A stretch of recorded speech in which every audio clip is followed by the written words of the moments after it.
Hi friends, welcome to ஓஹோ சமையல். இன்னைக்கு நம்ம குக் வித் கோமாளில செஞ்ச பொட்டேட்டோ மொசாக்கா ரெசிபி எப்படி செய்யலாம்னு பார்க்கலாம். அதுக்கு முன்னாடி நீங்க இது வரைக்கும் இந்த சேனலை சப்ஸ்கிரைப் பண்ணலனா மறக்காம சப்ஸ்கிரைப் பண்ணிக்கோங்க. வாங்க இப்ப வீடியோக்குள்ள போலாம். ஃபர்ஸ்ட் இந்த ரெசிபி செய்யறதுக்காக ஒரு கடாயில கொஞ்சமா எண்ணெய் சேர்த்திருக்கேன். எண்ணெய் நல்லா சுடனதுக்கு அப்புறம் ஒரு பெரிய வெங்காயத்தை இந்த மாதிரி பொடியா நறுக்கி சேர்த்திருக்கேன். வெங்காயம் நல்லா வதங்குற வரைக்கும் இந்த மாதிரி மிக்ஸ் பண்ணி விட்டுக்கலாம்.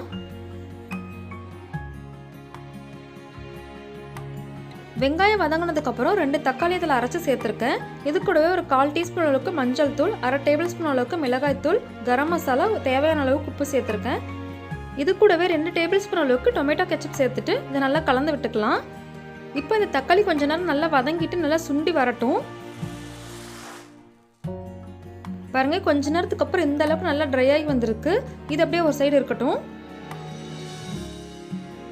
இப்போ அடுத்ததாக ஒரு பவுலில் நான் ஒரு முட்டை எடுத்திருக்கேன். இதில் கொஞ்சமாக உப்பு பெப்பர் சேர்த்துட்டு நல்லா பீட் பண்ணிக்கலாம்.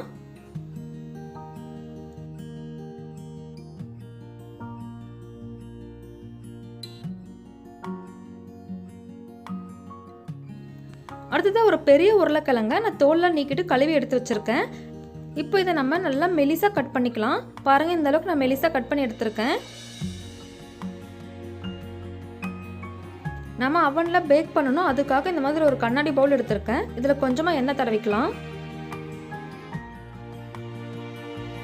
இப்போ நம்ம கட் பண்ணி வச்சிருக்கிற உருளைக்கிழங்கு இந்த மாதிரி வச்சுக்கணும்.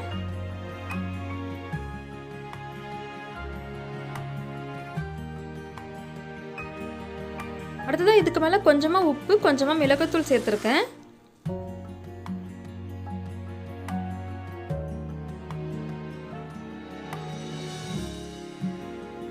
இப்போ இதில் நம்ம ஏற்கனவே ரெடி பண்ணி வச்சிருக்கிற தக்காளி பேஸ்ட் அதில் சேர்த்துடலாம்.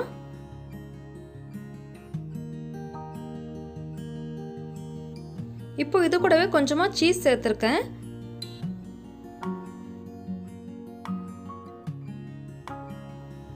இப்போ நம்ம ரெடி பண்ண மாதிரி இன்னும் 2 லேயர் அந்த மாதிரி ரெடி பண்ணியிருக்கேன்.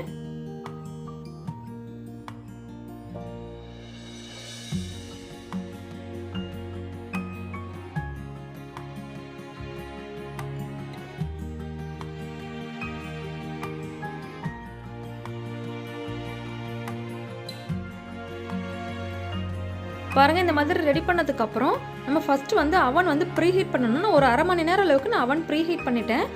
இப்போ அவன் ப்ரீ ஹீட் ஆகிடுச்சு. இப்போ உள்ளார நம்ம ரெடி பண்ணதை வச்சுட்டு ஒரு 15 நிமிஷம் அளவுக்கு நம்ம பேக் பண்ணிக்கலாம். பாருங்கள், 15 நிமிஷத்துக்கு அப்புறம் நம்ம ரெடி பண்ணி வச்சுருக்கிற முட்டை இதுக்கு மேலே சேர்த்துக்கலாம். இதுக்கப்புறம் நான் இன்னும் ஒரு 30 நிமிஷம் அளவுக்கு நம்ம பேக் பண்ணிட்டேன். பாருங்கள், 30 நிமிஷத்துக்கு அப்புறம் இந்த மாதிரி எனக்கு கிடச்சிது. இப்போ இதை நம்ம ஒரு பிளேட்டுக்கு மாற்றிடலாம். அவ்வளோதான் ஃப்ரெண்ட்ஸ், ரொம்ப வித்தியாசமான டேஸ்ட்டில் ரொம்ப சூப்பரான ஒரு ரெசிபி ட்ரை பண்ணி பார்த்தோம். ரொம்ப நல்லா இருந்துச்சு. இந்த ரெசிபி நீங்களும் உங்கள் வீட்டில் ட்ரை பண்ணி பாருங்கள். ஓகே ஃப்ரெண்ட்ஸ், இந்த வீடியோ கண்டிப்பாக உங்களுக்கு யூஸ்ஃபுல்லாக இருக்குன்னு நினைக்கிறேன். உங்களுக்கு இந்த வீடியோ பிடிச்சிருந்தது அப்படின்னா நீங்கள் இது வரைக்கும் இந்த சேனலை சப்ஸ்கிரைப் பண்ணலாம், மறக்காமல் சப்ஸ்கிரைப் பண்ணிக்கோங்க. அண்ட் லைக் பண்ணுங்கள், ஷேர் பண்ணுங்கள்.